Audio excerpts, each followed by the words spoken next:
Hello विद्यार्थियों, welcome back to I physics classes. अभी शाम के समय हम आपको इस फिजिक्स क्लासेस में इंटरमीडिएट 12वीं क्लास से लेकर कुछ चैप्टरों का अध्ययन कराते हैं। जैसे हमें पता है कि हमारी 12वीं क्लास में केवल एक पेपर होना है, लेकिन इस 12वीं क्लास में दो बुकों को, उस पेपर को बांटने के लिए दो बुक बनाई गई हैं। इसमें हमारी पहली बुक का सिलेबस, सबसे पहले हम लोग सिलेबस जानते हैं कि सिलेबस क्या है। क्योंकि बेटा ऐसा होता है कि अगर हम किसी से लड़ रहे हैं, अगर हमें दुश्मन के बारे में पता नहीं है तो हम किससे लड़ेंगे, किससे हम लोग फाइट करेंगे, किससे हम लोग जीतेंगे। तो सिलेबस का हमें जानकारी होना बहुत आवश्यक है। तो हमारा सिलेबस है कि हमारी दो बुकें हैं और दोनों बुकों को मिलाकर एक पेपर आता है। हमारी पहली किताब में 12 लेसन है, जबकि दूसरी किताब में 18 लेसन है। लेकिन इस पहली किताब में हम लोग कहीं पर भी अध्ययन करते जाते, कहीं पर भी पढ़ने के लिए जाते हैं तो हम वहाँ पर बैठ जाते हैं अपनी सीट पर और टीचर्स आता है और टीचर्स वहाँ पर लिखाना शुरू करता है और हम लोग नोटबुक में नोट करके उसको ले आते हैं। लेकिन हमें यही नहीं पता है कि हम पहली किताब में किसकी स्टडी करते हैं। जैसे अब नॉर्मलाइज मैं आपको ऐसे समझाता हूँ कि कभी हम कोई मूवी देखने के लिए जाते हैं तो मूवी देखने के लिए उसका मेन कैरेक्टर कौन होता है, तो उसका जो मेन कैरेक्टर होता है उसे कहते हैं बोलो हीरो। तो इसमें हमारी पहली किताब का जो मेन कैरेक्टर, जो हीरो है, वो कौन है, तो इसके किसके बारे में हमें अध्ययन करना है और हमें क्या सीखना है। इसमें इस क्लासेस में हमें आपको याद नहीं करना है, सिर्फ समझना है, सीखना है। क्योंकि अगर याद करेंगे, रटेंगे तो आगे चल के हो सकता है भूल भी सकते हैं। लेकिन यदि हम समझेंगे, क्योंकि समझने के लिए अगर हम कुछ टॉपिक को समझते हैं तो हमें याद करने की जरूरत पड़ेगी और आगे हम उसको लिख सकते हैं। क्योंकि याद की हुई चीज आगे चल के भूल सकते हैं, लेकिन समझी हुई चीज जीवन में हमेशा याद करते हैं। और एक बात याद रखना हमेशा कि जब कोई हम अपने जीवन में समझते हैं, जब कोई टीचर आपको लिखाता है तो ना हम किसी बुक्स का लिखते हैं, ना उस टीचर का लिखा हुआ लिखते हैं। हम जो अपने मन से समझते हैं उसी चीज को अपनी नोटबुक में लिख कर आते हैं। बस इसी कॉन्सेप्ट पर हमें चलना है। तो हम बात करते हैं अपनी पहली किताब के बारे में। तो पहली किताब का जो मेन हीरो है, जिसके बारे में स्टडी करना है, उसको कहते हैं इलेक्ट्रॉन। तो इसमें हम पहली किताब में इलेक्ट्रॉन का स्टडी करते हैं, इलेक्ट्रॉन के बारे में पढ़ते हैं, यानी इलेक्ट्रॉन क्या होता है, कैसे काम करता है। तो बेटा इस इलेक्ट्रॉन को ही पहली किताब में 3 यूनिटों में बांटा गया है। यानी कि आपकी पहली किताब, ये तो मैं साइड में लिख के देता हूँ आपको कि पहली किताब बुक्स फर्स्ट में हमें स्टडी करना है इलेक्ट्रॉन के बारे में। किसके बारे में स्टडी करना है? इलेक्ट्रॉन के बारे में। और इस इलेक्ट्रॉन को 3 यूनिट में बांटा गया है। यूनिट फर्स्ट 3 यूनिट में बांटा गया है, unit second and unit third. तो 3 यूनिट में बांटा गया है। इस 3 यूनिट में हम क्या पढ़ते हैं? हमारी पहली यूनिट में हम लोग, इसमें क्या रहता है बेटा? इसमें इलेक्ट्रॉन स्थिर रहता है। पहली यूनिट में इसमें इलेक्ट्रॉन स्थिर रहता है। कैसा रहता है? स्थिर रहता है, स्थिर रहता है। हम लोग कह सकते हैं भाई इसमें जो इलेक्ट्रॉन है वो कैसा रहेगा? स्थिर रहेगा, एक स्थान पर रुका हुआ रहेगा, गति नहीं करेगा, तो उसमें इलेक्ट्रॉन स्थिर रहता है, एक स्थान पर रुका। और इस पूरे के पूरे यूनिट में लगभग 6 लेसन आ जाते हैं। अब समझ सकते हैं आप लोग, सपोज करिए कि एक ही टॉपिक पर उन्होंने 6 लेसन बना दिए हैं इलेक्ट्रॉन पर, जिसमें इलेक्ट्रॉन स्थिर है, रुका हुआ। तो इस यूनिट में हमारे 6 लेसन आते हैं। जबकि इसकी दूसरी यूनिट का नाम है, इसमें इलेक्ट्रॉन गति करता है। इसमें इलेक्ट्रॉन गति करता है। देखिए पहले में क्या है? स्थिर है। दूसरे में क्या कर रहा है? गति कर रहा है। और हम तीसरे में कह सकते हैं कि इसमें इलेक्ट्रॉन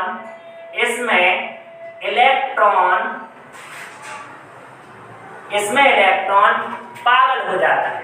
पागल होने का मतलब पागल हो जाता है, यानी कि पागल होने का मतलब क्या है कि इसमें इलेक्ट्रॉन अनियंत्रित गति करता है। जैसे हम लोग कंट्रोल ना कर सके, इसलिए इसको अनियंत्रित गति कहते हैं, अनबिलीवेबल पावर कहते हैं, इसीलिए इसको अनियंत्रित गति कहते हैं। अब हम लोग पहले यूनिट के पहले लेसन पे चलते हैं और हमारे पहले लेसन का नाम है बेटा इलेक्ट्रोस्टैटिक्स ये हमारी यूनिट का नाम है, जिसे कहते हैं स्थिर वैद्युतिक। इसमें क्या होता है, इसमें इलेक्ट्रॉन स्थिर रहता है। और हमारे पहले लेसन का नाम है, ध्यान दीजिएगा, पहले लेसन में ही सब कुछ छुपा हुआ है। इस पहले लेसन को अगर हम ध्यान से पढ़ेंगे तो कम से कम तो 6 लेसन से पूरा मिलते जुलते आपको मिलेगी। तो पहले लेसन का नाम है वैद्युत क्षेत्र तथा कूलाम का नियम। ये क्या होता है, इस पर हम लोग बात करते हैं।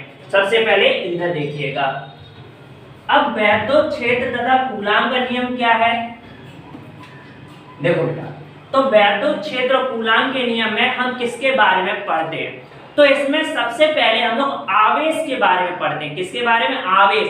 आवेश क्या है, आवेश को बेटा चार्ज कहा जाता है। आवेश क्या है, तो कई साइंटिस्टों का यही कहना है कि आवेश को उत्पन्न किया जाता है, बहुत पहले से उत्पन्न किया है। कई साइंटिस्टों के नाम दिए गए हैं आपकी किताब, जैसे थेल्स हुए, अंबर हुए, इन साइंटिस्टों के बारे में भी कहा गया है। लेकिन ये सारी की सारी कहानियां आपको लिखित में नहीं थी, बस सुनाई गई थी। लेकिन आवेश क्या है इसके बारे में हम लोग जानते हैं। तो आवेश क्या होता है बेटा, आवेश जब दो विद्युत रोधी पदार्थों को, ध्यान दीजिएगा, नोट्स भी बनाते चलिए बेटा, नोट्स भी एक एक पॉइंट बनाते चलिए, लिखते चलिए कि जब दो विद्युत रोधी पदार्थों को आपस में रगड़ते हैं तो उनमें एक विशेष प्रकार का गुण आ जाता है। मतलब कि आवेश एक प्रकार का ही गुण है, आवेश एक विशेष प्रकार का गुण, एक प्रॉपर्टीज है। कैसा गुण हो जाता है यह, इसी गुण को वस्तु, इसी गुण के कारण वो क्या करता है, वस्तुओं को या तो आकर्षित करता है या फिर प्रतिकर्षित करता है। मतलब अट्रैक्शन फोर्स होगा या फिर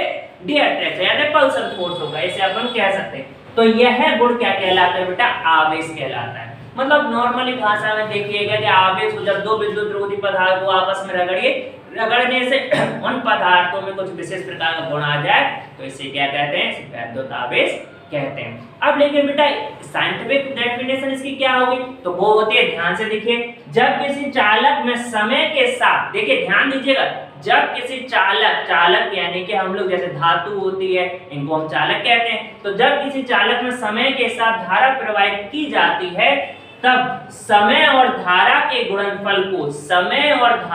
गुणनफल को वैद्युत आवेश कहते हैं। इसे Q से प्रदर्शित करते हैं, स्मॉल q से प्रदर्शित करते हैं, और यह है एक अदिश राशि, याद रखिएगा। अब ये बात किसने बताई बेटा, ये बात लिखित में बताई गई है और ये बात कूलाम ने बताई, इसलिए उन्हीं के नाम से इसका मात्रक भी कहा जाता है, वो भी हम बाद में बात करेंगे। लेकिन अब आवेश क्या होता है, ध्यान दीजिएगा। ये तो आवेश की डेफिनेशन हो गई, इसके फॉर्मूला पे बात करते हैं। तो वैद्युत आवेश बराबर क्या होता है बेटा, धारा गुणे समय, यानी कि धारा को किससे प्रदर्शित करते हैं, I, यानी कि वैद्युत आवेश Q बराबर I गुणे T यानी IT। इसका मात्रक क्या होगा बेटा, मात्रा होगा एम्पियर सेकंड। क्या मात्रा होगा, एम्पियर सेकंड। और जबकि इसका ऐसा ही मात्रक क्या होगा, कूलाम। जैसे कि मैंने पहले ही बताया था कि आवेश की खोज लिखित में कूलाम ने की है, इसलिए आवेश का मात्रक कूलाम होता है। अब कोई भी पूछ ले आपसे कि भाई आवेश का मात्रक बताइए, तो आप बस इतना ही कहना कि आवेश का मात्रक कूलाम होता है। जबकि इसकी विमा क्या होती है बेटा, तो इसकी विमा होती है, जैसे धारा की विमा हो गई हमारी A और समय की विमा हो गई T, तो मिलकर क्या बना AT। तो आवेश की विमा होती है AT। AT का मतलब क्या हुआ बेटा, अतुल तिवारी। क्या मतलब हुआ, अतुल तिवारी, यानी आवेश की विमा होती है AT। इस बात को याद रखिएगा, पूरे लेसन में आपको काम आएगा कि आवेश की विमा क्या होती है, आवेश को कितने भाग में बांटा गया है, आवेश का मात्रक क्या है, ये सब चीज आपको ध्यान में रखना है। अब आवेश को कैसे हम लोग ये पता कर सकते हैं कि आवेश कितने प्रकार का होता है, तो ध्यान दीजिएगा कि जब हम दो विद्युत रोधी पदार्थ, जैसे किसी भी एक, आपकी किताब में ये लिखा है कि किसी भी एक एनिमल्स की स्किन को आप रगड़िए और एक छड़ लीजिए। जैसे हमने आपको कहा कि एक बिल्ली की खाल ली, आपकी किताब में लिखा है कि बिल्ली की स्किन को लीजिए यानी खाल को लीजिए। अब इस बिल्ली की खाल में क्या रहता है बेटा, रोम रहते हैं। क्या रहते हैं, रोम तो बहुत सारे होते हैं।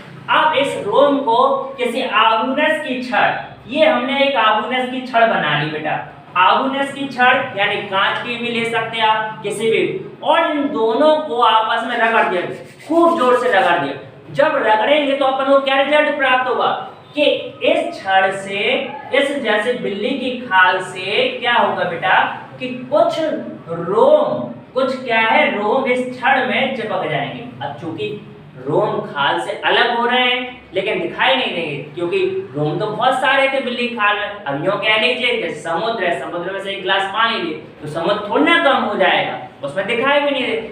लेकिन हम ये देखेंगे कि हमें इससे क्या पता चलता है। यह पता चलता है बेटा कि जब दो पदार्थों को आपस में रगड़ा तो एक ने अपने इलेक्ट्रॉन को त्याग किया और दूसरे ने उस इलेक्ट्रॉन को ग्रहण किया, यानी कि त्याग करने वाला। यानी इस आधार पर अपन कह सकते हैं कि इलेक्ट्रॉन यानी आवेश दो प्रकार के होते हैं, एक प्लस और एक माइनस। कितने प्रकार के होते हैं? तो यहाँ देखिए बेटा, आवेश के प्रकार, आवेश दो प्रकार के होते हैं, एक पॉजिटिव और एक नेगेटिव। अब पॉजिटिव आवेश क्या काम करता है ये भी देख लीजिए, क्योंकि आवेशों के गुण हमें पता होना चाहिए। तो पॉजिटिव आवेश क्या करता है? ये हमेशा इलेक्ट्रॉनों का त्याग करता है। त्याग क्या हुआ भैया कि आप जो धनावेश होता है वो इलेक्ट्रॉन को त्याग करता है, यानी देता है। जैसे मान के चलिए हमारे पास 10 रुपए और हमने किसी को 2 रुपए खर्च किए, तो हमारे पास से पैसे गए, तो हमारे पास क्या होगी? पैसों की कमी होगी। तो इसी प्रकार से हम कह सकते हैं कि धनावेश क्या करता है? इलेक्ट्रॉन का त्याग करता है, इसलिए इसमें इलेक्ट्रॉनों की क्या होती है? कमी होती है। जबकि बेटा ऋणावेश क्या करता है? इलेक्ट्रॉनों को ग्रहण करता है। अब जैसे हमने पैसे किसी को दिए तो उसके पास तो आएंगे ना, उसका तो बैंक भरेगा ना, उसका तो झोला भरेगा, तो समझ जाइए कि उसमें इलेक्ट्रॉनों की क्या हुई? वृद्धि हो। तो ये ऋण आवेश हो। इस प्रकार से हम कह सकते हैं आवेश दो प्रकार के होते हैं, धनायन और ऋणायन। अब इन आवेशों में गुण क्या होते हैं? तो ध्यान दीजिए, आवेश के गुण। अगली हेडिंग हम लोग क्या देखेंगे? आवेश के गुण। तो पहला पॉइंट बेटा, सजातीय आवेशों के बीच प्रतिकर्षण बल पाया। सजातीय आवेश क्या होते हैं? तो सजातीय आवेशों के बीच हमेशा कौन सा बल पाया जाता है? प्रतिकर्षण बल। सजातीय आवेश यानी कि प्लस प्लस और माइनस माइनस, यानी कि बेटा प्लस प्लस और माइनस माइनस से दो प्रकार के सजातीय आवेश होते हैं। यूं कह लीजिए एक ही मुखड़े वाले, एक ही फेस के, इसलिए सजातीय आवेश। अब देखिएगा सजातीय आवेश होंगे तो एक ही जैसे होंगे, इसलिए इनके बीच में कौन सा बल पाया जाएगा? प्रतिकर्षण बल पाया जाएगा। जबकि विजातीय आवेशों के बीच आकर्षण बल पाया जाएगा। विजातीय आवेश का मतलब क्या हुआ बेटा कि एक आवेश आपका पॉजिटिव रहेगा और एक आवेश आपका नेगेटिव रहेगा, और दोनों के बीच में कौन सा बल पाया जाएगा? आकर्षण बल पाया जाएगा। तो जो विजातीय आवेश रहेंगे उनके बीच में हमारा हमेशा आकर्षण बल पाया जाता है। अब धनात्मक आवेश क्या काम करता है? तो हमने जैसे पहले भी बता चुका हूं मैं कि धनात्मक आवेश में इसमें इलेक्ट्रॉन बाहर निकलते हैं, इसलिए इसमें इलेक्ट्रॉनों की क्या होती है? कमी होती है। एक चीज को नोट करिए, अगर वीडियो थोड़ा सा जल्दी हो रही है, ज्यादा बड़े हो रहे हैं, तो आप पॉज करके भी उसको एक एक नोट बना सकते हैं, बाद में प्ले कर लीजिए, लेकिन नोट जरूर बनाना बेटा। अगर जितना नोट्स आप लोग बनाओगे समझ जाएंगे, उतनी का आप क्लियरिटी अपने दिमाग में रख सकते हैं, उतने से ज्यादा क्वेश्चन आपके क्लियर हो। अगर आपने ये समझ लिया कि नहीं हमें नोट्स नहीं बनाए, ये सब हमारे याद रहेगा, तो बेटा ये सब याद रहने वाली चीजें नहीं है, यूं भूलने वाली चीजें, यूं आप 2 सेकंड में भूल जाएंगे, इसलिए हर चीज को नोट्स बनाते रहिए। जबकि देखिए यहाँ पर मैंने लिखा है कि पॉजिटिव से क्या हो रहा है? इलेक्ट्रॉन जा रहे हैं, तो इसमें क्या होगा? लॉस ऑफ इलेक्ट्रॉन, इलेक्ट्रॉन की क्या होगी बेटा? कमी होगी। जबकि ऋण आवेश में इलेक्ट्रॉन क्या करता है? ग्रहण करता है, तो उसमें क्या होगी? इलेक्ट्रॉन की वृद्धि यानी गेन ऑफ इलेक्ट्रॉन। तो हम कह सकते हैं कि इलेक्ट्रॉन दो प्रकार के हैं, एक पॉजिटिव और नेगेटिव। एक क्या करता है? क्या करता है? उसमें वृद्धि होती है। अब करेगा बेटा, यहाँ पर को पता है कि लॉस इलेक्ट्रॉन है यानी कमी होगी, और दूसरा क्या करेगा? ग्रहण करेगा, तो क्या होगी? वृद्धि होगी। इस प्रकार से आवेश पूरे पॉइंट को हमने, हाँ सभी विद्यार्थियों में आपको एक जरूरी सूचना देना चाहता हूँ, हर रोज वीडियो आएंगी और हर रोज नया नया टॉपिक आएगा। आपसे ये रोज आज से शुरुआत हो गई है, अब कल नया टॉपिक आएगा। आपको किसी भी प्रकार की कोई परेशानी तो आप कमेंट में लिख सकते हैं, और हो सके तो हमारे चैनल को सब्सक्राइब करिए, ज़्यादा से ज़्यादा शेयर करने की कोशिश कीजिए, और लाइक का बटन जरूर दबाइए, क्योंकि आपके एक लाइक से या किसी को शेयर करने से किसी दूसरे को भी आपको ये वीडियो पहुंच सकती है, तो वो भी घर बैठकर जो आसानी से पढ़ाई कर सकता है। क्योंकि ये सब वीडियो बनाने का हमारा एक ही मोटिवेट है, एक ही है कि जो विद्यार्थी जो कमजोर हैं, जो अधिक से अधिक पैसा देकर भी नहीं समझ पा रहे, कुछ विद्यार्थी ऐसे जो पैसा भी नहीं दे पा रहे, तो वो आसानी से अपने घर पे पढ़ सकते हैं। मेरा आपसे यही अनुरोध है कि अधिक से अधिक में इसको सब्सक्राइब करिए, लाइक कीजिए, और हो सके तो चैनल को सब्सक्राइब करने के लिए धन्यवाद।